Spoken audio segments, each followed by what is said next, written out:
जयंत पाटील हे त्यांच्या पक्षात नाराज आहेत. देवेंद्र फडणवीस. आज भाजपचा स्थापना दिवस आहे. मी भारतीय जनता पक्षाच्या तमाम कार्यकर्त्यांना, पदाधिकाऱ्यांना आणि भारतीय जनता पक्षावर प्रेम करणाऱ्या सर्वांना स्थापना दिनाच्या शुभेच्छा देतो. स्थापना दिनाच्या निमित्ताने आम्ही संकल्प केला आहे की पंतप्रधान नरेंद्र मोदी यांच्या नेतृत्वाखाली आम्ही देशातील शेवटच्या व्यक्तीपर्यंत पोहोचू. बूथ चलो अभियान हे आम्ही वारंवार राबवत असतो. बूथ चलो अभियानामुळे शेवटच्या माणसापर्यंत पोहोचणे शक्य होणार आहे. जयंत पाटील हे त्यांच्या पक्षात नाराज आहेत. त्यांच्या पक्षात त्यांना कोणी विचारत नाही. कुठे तुम्हाला दिसतायत का जयंत पाटील? एवढी मोठी निवडणूक होत आहे, पण राष्ट्रवादीमध्ये कोण दिसतं? तर शरद पवार, सुप्रिया सुळे आणि रोहित पवार. जयंत पाटील आहेत कुठे? भारतीय जनता पार्टीकडून विरोध नाही. श्रीकांत शिंदे हे कल्याणमधले शिवसेनेचे उमेदवार असणार आहेत. ते महायुतीचे उमेदवार असणार आहेत. भारतीय जनता पार्टी त्यांच्या पाठीशी खंबीरपणे उभी राहणार आहे. जास्त मतांनी श्रीकांत शिंदे यांना कल्याणमधून आम्ही सगळे आमची युती त्यांना निवडून आणू. भारतीय जनता पक्षाचा आज स्थापना दिवस आहे.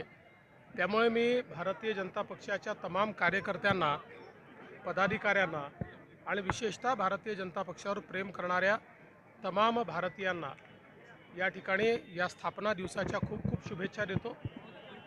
आज या स्थापना दिवसाच्या निमित्ताने आम्ही पुन्हा एकदा संकल्प केला आहे की प्रधानमंत्री मोदीजींच्या नेतृत्वात देशातल्या शेवटच्या व्यक्तीपर्यंत, महाराष्ट्रातल्या शेवटच्या व्यक्तीपर्यंत आम्ही पोचू. जोपर्यंत वंचितांचा विकास होत नाही, जोपर्यंत विकसित भारताची यात्रा सुरू आहे, त्या यात्रेतले एक सैनिक म्हणून भारतीय जनता पक्षाचा एक एक कार्यकर्ता काम करेल आणि भारताला सुजलाम सुफलाम करूनच आमची ही यात्रा संपेल किंवा थांबेल, अशा प्रकारचा निर्धार आज आम्ही सगळ्यांनी मिळून केला आहे.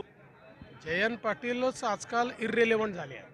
मला हे माहिती आहे की ते त्यांच्या पक्षात इतके नाराज आहेत की त्यांच्या पक्षात त्यांना कोणी विचारत नाही. त्याच्यामुळे अलीकडच्या काळात असे स्टेटमेंट ते देत आहेत. बघा, कुठे दिसत आहेत का तुम्हाला जयंत पाटील? एवढी मोठी निवडणूक चालली आहे, पण राष्ट्रवादी काँग्रेसमध्ये कोण दिसतं? शरद पवार, सुप्रिया सुळे, रोहित पवार. जयंत पाटील आहेत कुठे? म्हणजे तुमचा इशारा घराणे आता ते सगळं तुम्ही समझदार को इशारा काफी, आप समझदार लोग हो.